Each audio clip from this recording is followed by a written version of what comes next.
because we come from communities where the truth doesn't always reach the headlines, but it lives in what we face every day. This is Changing Trends and Times, bringing clarity and context to the issues shaping our lives right now. No spin, no distractions, just real talk rooted in real impact. Now, are you ready to lean in and bring your voices into the conversation? Then, allow me to introduce to you a man committed to asking the questions that matter and breaking it down so we all understand. Your host, Charles. Good afternoon, ladies and gentlemen, and welcome to another episode of Changing Trends and Times. I am your host, Charles King. Today, we are going to be talking about the Straits of Hormuz and the economic situations that are affecting America as well as the rest of the world. But primarily, we'll be talking about what's happening there in the Middle East and Saudi Arabia. Um, and this is going to be interesting because what I'm going to be the information I'm putting out to you guys today is information that I think you guys should really take to heart and to understand that what is actually transpiring and what's actually happening is everybody's so focused on what's happening with the oil and the Straits of Hormuz, but not actually thinking about the economic conditions in which they are changing right before our very, very eyes. So let me just ask you guys this question. What happens when the world's largest oil producer decides to quit oil? Let that sink in.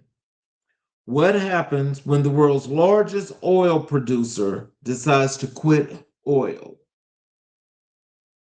And so, what I'm talking about with that is, is with Saudi Arabia. Okay.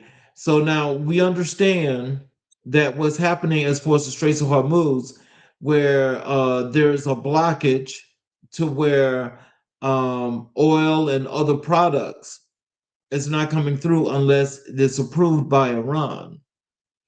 Now, what happens with that is that every time there's a situation that takes place in Iran does its counteractions, not only against the U.S., but the affiliates and supporters of the U.S. that's there in the Middle East. Now, where I'm going with this is so you guys know the oh well before we get started here, David says, let me put his comment up here. He says, hello sir, thanks for joining the show, and I'm glad that you're always a supporter, and I really do appreciate you. So what I want you guys to know is that let's just start with Saudi Arabia.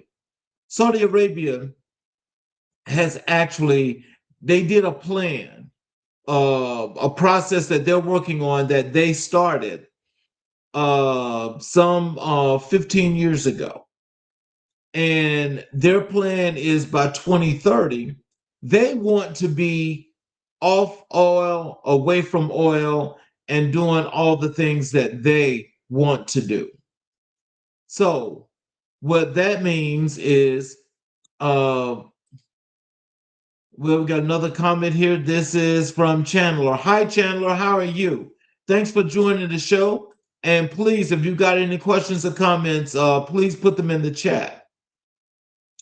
So, Saudi Arabia has created this report that they're doing. It's by 2030. They're planning to be off oil.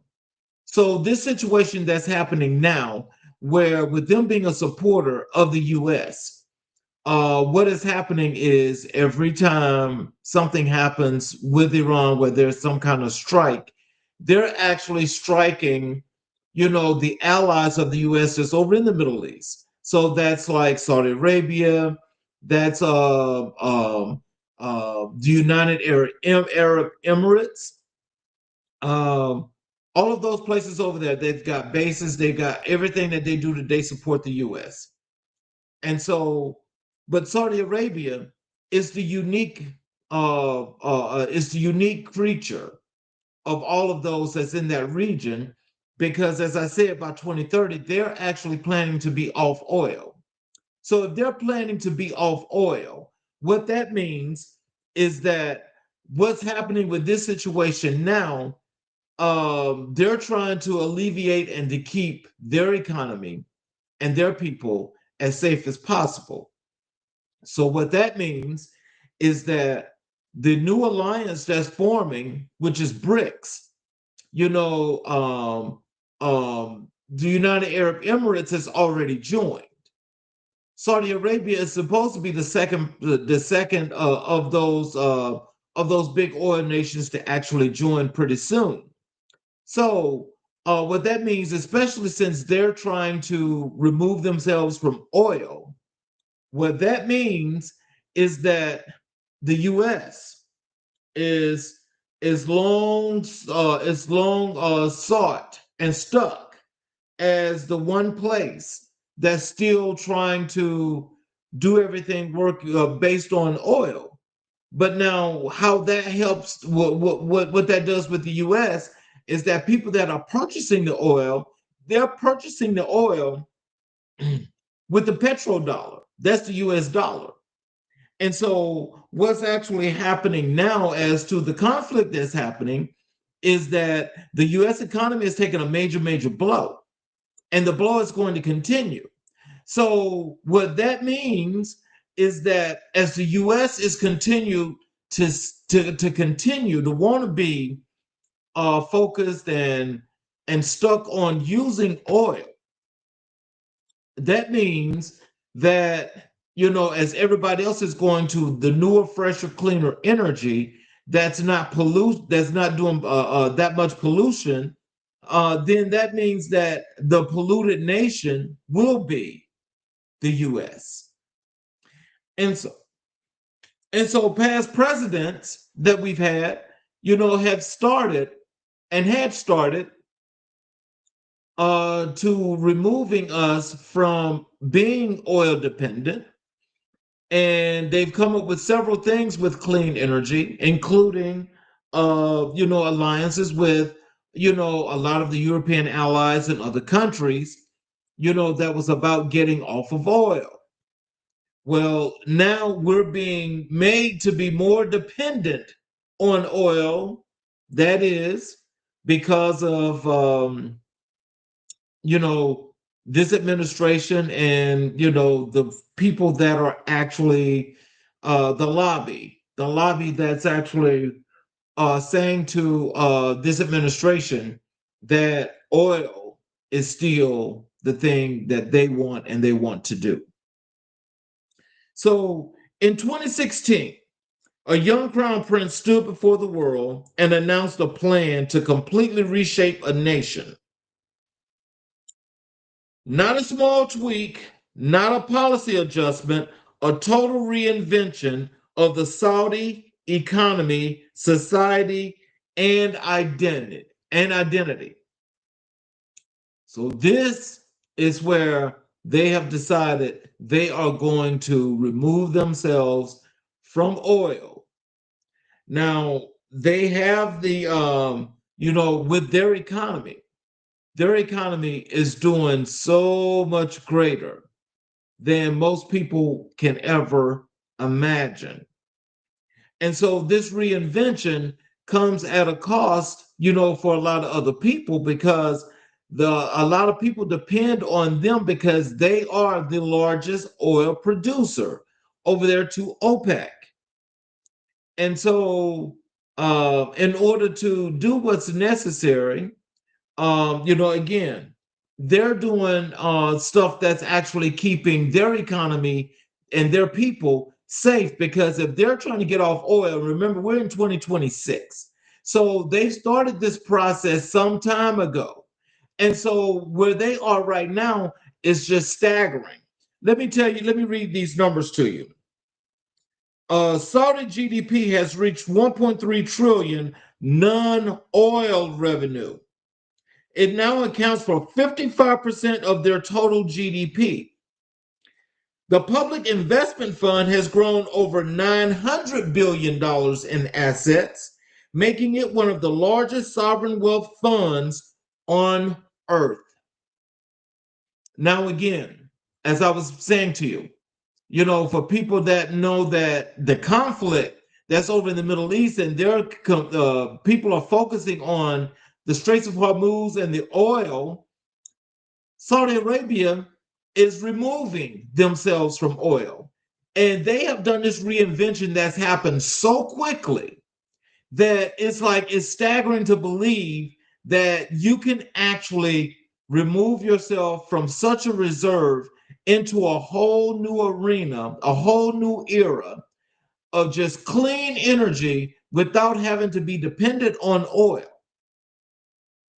Now, what has also transpired over there is the women went from being banned from driving to holding 43% of mid and senior level management positions in less than a decade. Let that sink in. So, less than a decade, all of the traditions that people know of what's happening in the Middle East, especially in Saudi Arabia, they're removing themselves from that. They're removing themselves from that. And therefore, if they're getting out of the oil game, America is not going to be able to benefit from oil from Saudi Arabia because with them going away from that. This is where the problem comes in with BRICS, because with Iran now holding more than 45% of the oil reserves in the world, is only going to get larger, which means BRICS itself is going to establish itself as the new alliance that's going to control what happens now in the world economy. So this means that the dollar is totally about to collapse. And this is what we here in America, we need to start planning for what's about to happen, because this is a serious, serious situation. Over in Saudi Arabia, they are building cities in the desert. They're hosting the FIFA World Cup, launching entertainment mega projects the world has never seen before, and they're doing all of this in a 10-year timeline. In a 10-year timeline. Now, I want you to imagine if you could do this in a 10-year time frame, what is that really going to look like? What would it really be? Now, you're talking about technology. They're using technology at grades that are so much faster than what's happening here in the US that everybody's already hopping on the new train and the train has already left the station. But here in the US is still stuck in the station because it's still loading. It's still loading. And it's loading because leadership here in this country has been at its worst. I mean, at its all-time worst. And this is something that we, the people, need to understand, because now it's time to take hold and remember, we've got to prepare for what's to be, because the US dollar is not going to stand for long, and the economy is definitely not going to stand for long. So today on Changing Trends and Times, we're going to break down every dimension of Saudi Arabia's vision for 2030. That's the triumphs, the controversies, the risk, and the question the whole world is watching. Can they actually pull this off? Because it appears that they can, and they are doing it. They're doing it right before our very eyes in real time. They are transitioning from oil, the very thing that America is over there. I don't know why they're putting such a focus on that, but the thing is, Well, I should say I do know why, because everything is about that petrodollar at this point. But that's not something that's going to be long standing. So let's talk about the genesis here. This vision for 2030 and Saudi Arabia. To understand Vision 2030, you have to understand the crises that made it necessary. In mid 2014, oil prices began at a catastrophic collapse, falling from $100 a barrel to $30 early in 2016. Most of you all should remember that. And when that happened, their economy took a real serious hit. The oil nations, all of those over there in the oil nations, were having issues. And OPEC, was trying to do things necessary in order to get production back to where it was, getting this out around the world to make sure that the reserves were where they were supposed to be, but the production could get even better than where it was. So Saudi Arabia ran a budget deficit of $98 billion in 2015 alone.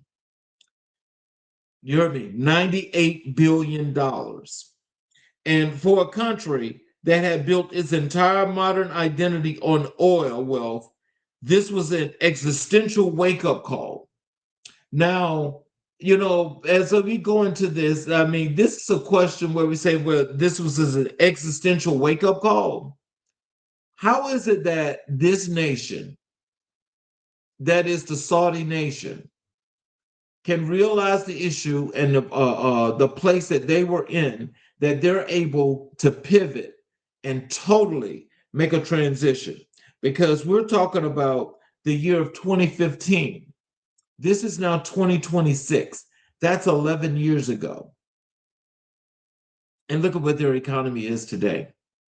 But here in America, there is no pivot because there's so much greed. And the greed is sucking every bit of life out of earth. That's through the ground from the minerals and everything else. So what's left, hopefully we'll be able to withstand. But again, this is something that we have to be thinking about. And now, especially for those of you that are on playing or a part of the global economy, these are some things that you guys should really get to know and understand. Because when we're talking about the global economy, we're talking about the whole entire world. And with Saudi Arabia being a part of oil nation, and how they are able to fuel their economy the way it has gotten to, that now they want to get out the oil game, but America is still in the oil game. We've got some issues there because the petrodollar is not that valuable. It is not that valuable. And so remember, as I said earlier, with them going over to join BRICS, that in itself, again, is going to put hurt and more hurt on the U.S. economy. So, oil had accounted for roughly 87% of the Saudi government revenue. Every hospital, every school, every road was paid for by one commodity. That is not a strategy, that is a vulnerability. Because as you guys may have heard this cliche, a lot of us have. You put all your eggs in one basket. When you put all your eggs in one basket, that means that you've got to protect that basket, because if that basket falls, you hope that none of your eggs break. But if you have an egg or two that's broken, now you've got to find a way to put those two back. But just think about what they are doing and what they have done. They have been able to take their entire economy and flipped it.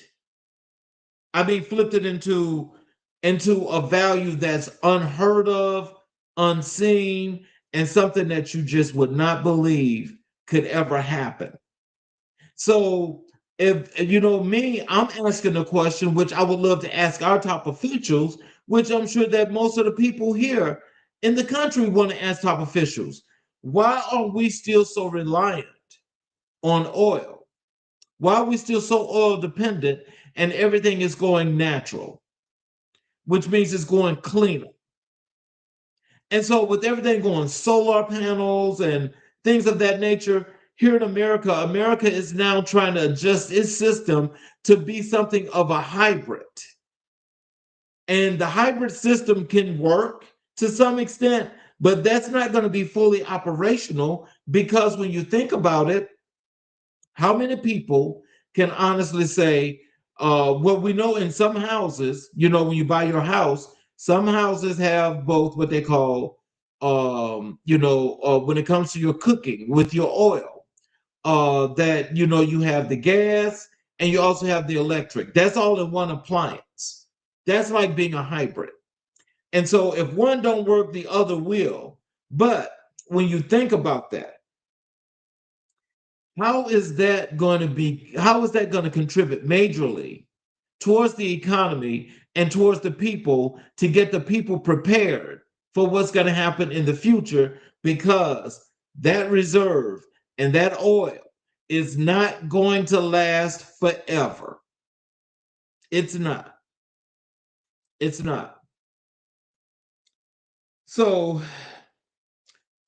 on April 25th, 2016, Crown Prince Mohammed bin Salman, then just 30 years old, unveiled Vision 2030 to the world. It was the most ambitious national transformation plan any petrostate had ever announced. Again, on April 25th, 2016, Crown Prince Mohammed bin Salman, then just 30 years old, unveiled Vision 2030 to the world. It was the most ambitious national transformation plan any petrostate had ever announced. Now we go back, and again we think about this. This plan was put in place in 2016. We're now in 2026. That's 10 years ago. The plan was structured in 2015. They enacted it in 2016, and they have been able to transition and transform over this 10, 11-year period. There's been nothing but prosperity. Nothing but prosperity. The plan rested on three pillars: a vibrant society with strong values, cultural richness, quality of life, a thriving economy, diversified, innovative, and competitive, and an ambitious nation with an effective, transparent government. Now, when you hear any of those things, do we have any of that here in the US? Do we have any of that here in the US? If someone can tell me that we do, please explain that to me, and I definitely would love to hear that from you. Because right now, we're in a bad place here. And the place that we're in is not, it is not about where where America should be as a front age leading nation in the world. Actually, we're slipping further and further back into the pack. So, here's a number that explains everything. Roughly 70% of Saudi Arabia's population is under the age of 35. 70% of Saudi Arabia's population is under the age of 35. That is a massive youth bulge. And it means millions of young people need jobs, opportunities, and a reason to stay. Can we say that in America? No, we cannot. And we cannot because the things that they're doing in other nations, and I know every place is different and every place operates different. But despite the difference in the operations, the commonality is if you plan on living in a nation and you plan on keeping that nation safe and doing all the things that are going to be beneficial for that nation and its people, then that means you have to make these kind of moves. The moves they're making are big moves, and their moves are just signaling to the rest of the world that they're not sitting there and just sitting there and saying, okay, we're just going to be fighting about oil and everything is going to be about oil for our nation. They're in the oil region, but they're getting out of the oil business. They're getting out of that business. So where does that leave us?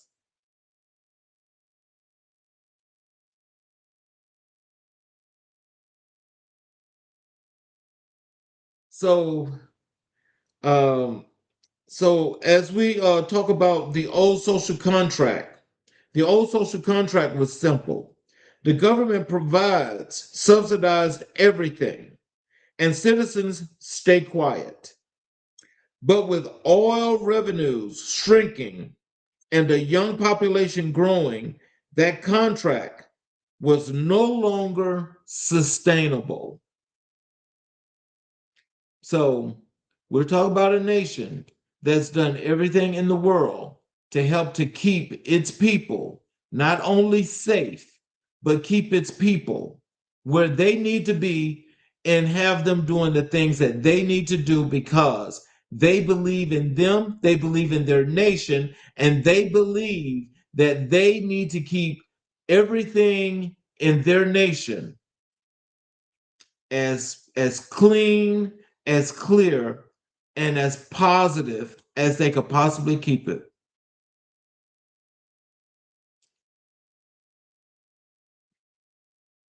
So, the as we talked about this old social contract, and we talk about what's happening here in the U.S. Here in the U.S., we've got to get better with the things that we're doing. And so the things that we're doing, we're still kind of like running behind. There's a few things that are showing some improvements that could be better. But I still want to make sure that I let you guys understand that the conflict that's happening in the Middle East and all this talk about the Straits of Hormuz. I want you guys to know that a lot of those nations are trying to push away from oil reserves, especially Saudi Arabia, which is the largest producer over there in the Middle East. Saudi Arabia has tried to diversify before. In the 1970s, in the 1990s, after 2008 financial crisis, each time the plans fizzled when oil prices recovered, the urgency simply disappeared.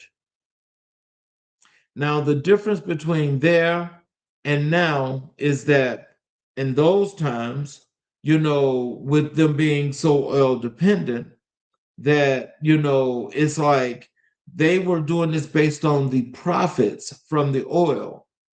Now they're looking at it with a brand new model that is just coming to place.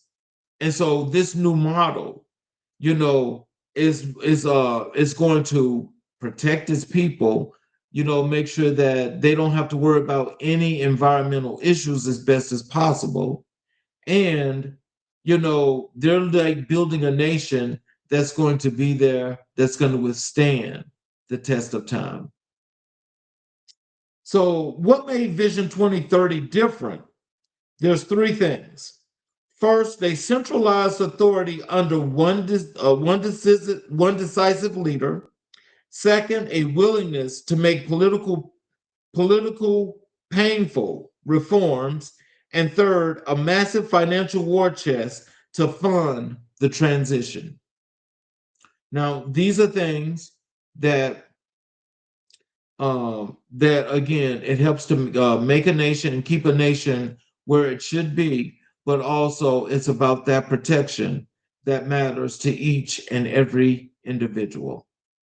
And so their allies that they have, of course, they're all thinking and moving in that same line where they're going to do what's necessary to keep the people and their countries about as safe as possible.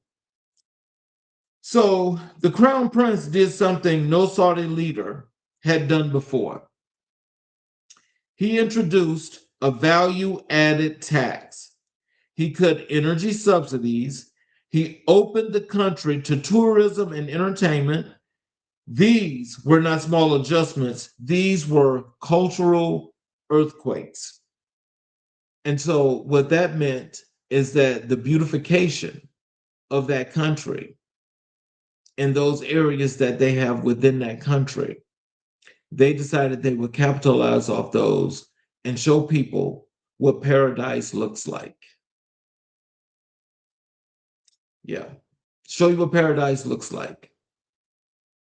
And so, with them doing what they did it for the reasons that most should, but we have to appreciate these people, for their innovativeness when it comes to thinking. Their minds are just totally, totally working and moving into the future. The Public Investment Fund, the PIF, was to be the engine of transformation. The plan called for growing it from 150 billion to 2 trillion in assets. It was meant to become the world's largest sovereign wealth fund. Now, we should be doing that kind of stuff here in America, but we're not. And that's because leadership is at an all-time low. Things that people should be thinking of doing to move forward. I can say that America has not moved forward or had forward thinking since the Barack Obama era of 2008 to 2020. They haven't had that since. And my thing is that when the forward thinking was happening, because there were small things done before him, he did an enormous amount of things that was definitely forward thinking, and it was for the betterment of the country. But moving the country forward the way he did was just unacceptable for a lot of folk that was just not willing and ready to push the country forward. So they had to think about the worst possible things that they could do. So the centerpiece was the for this is talking about the Saudis again. The centerpiece was the ARAMCO IPO. That's taking the world's most valuable company public to raise capital, increase transparency, and signal to global markets that Saudi Arabia was serious about change. Now, that change should have resonated here in the US because, we're affected by all of this wonderful change that they have.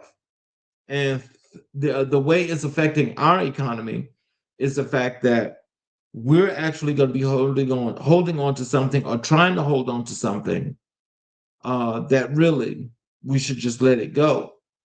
Because I think all the value that you're getting out of that, I think you probably have gotten it already.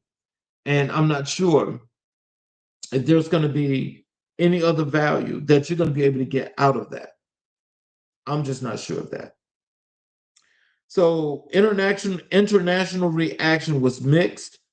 Some economists called it the most ambitious restructuring since modern China. Others called it a fantasy written on a napkin. The skepticism was intense. Now, to sit around and just talk about what they're doing, nope, that makes no sense.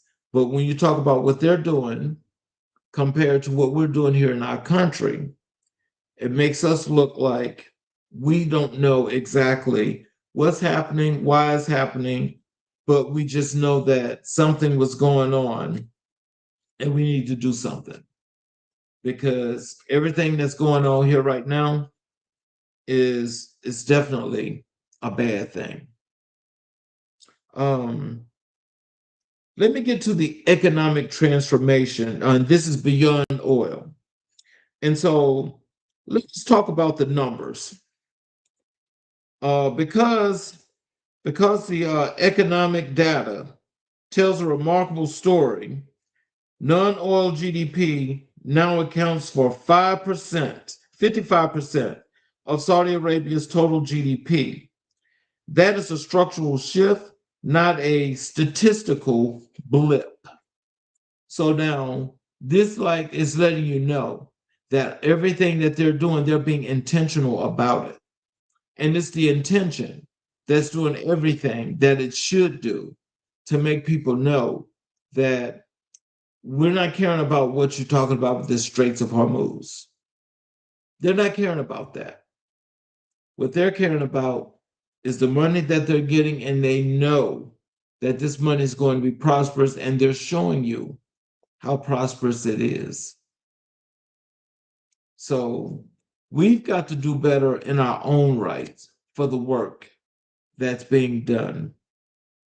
And so let me just give you some of these other points here. Um, let's go to the social revolution, and let's talk about women, youth, and their cultural shifts. Okay. Because again, this is something that they're shifting from their traditions. If the economic numbers are impressive, the social transformation is nothing short of revolutionary. Because, and is nowhere is that more visible than in the role of the women. Now we all know the traditions behind, the culture there and with women. The women are making a serious, serious impact. Serious impact. We had that situation here in the US with women being innovative, creative, and doing all the things that they should do. But what has happened is we're reverting back from that. And that's actually causing us a problem here in America. So, what I do want you guys to do is to, I have the reports and I have all of this documented, all real, all factual. If you guys want copies of these reports, I would suggest that you go and you send an email to changingtrendsandtimes.com@gmail.com. Subject line, Saudi Arabia reports, and I will send them to you. Again, go and send an email to Changing Trends and Times if you want these reports. And in the subject line, put Saudi Arabia. And I will tell you, these reports are mind blowing. So, as we do that, I want to tell you, I want to thank you guys for being here, being a part of the show. I want to thank you for your questions and comments. But I also want you guys to do one thing for me. For those of you that have not yet subscribed and enabled all notifications to the channel, I ask that you please do, because everything that we do when we go live, to everything that's posted, from every poll that we post and everything else, It's going to be right there, and we will email it to you. Even check out our website, changingtrendsandtimes.com. Check out our blog, changingtrendsandtimesblog.wordpress.com, or Changing Trends and Times. There's a, well, I said .com. So I want to thank you guys for your time. I want to thank you for being here. I appreciate the support of each and every last one of you. And we will see you next Saturday for another episode of Changing Trends and Times. I'm your host, Charles King.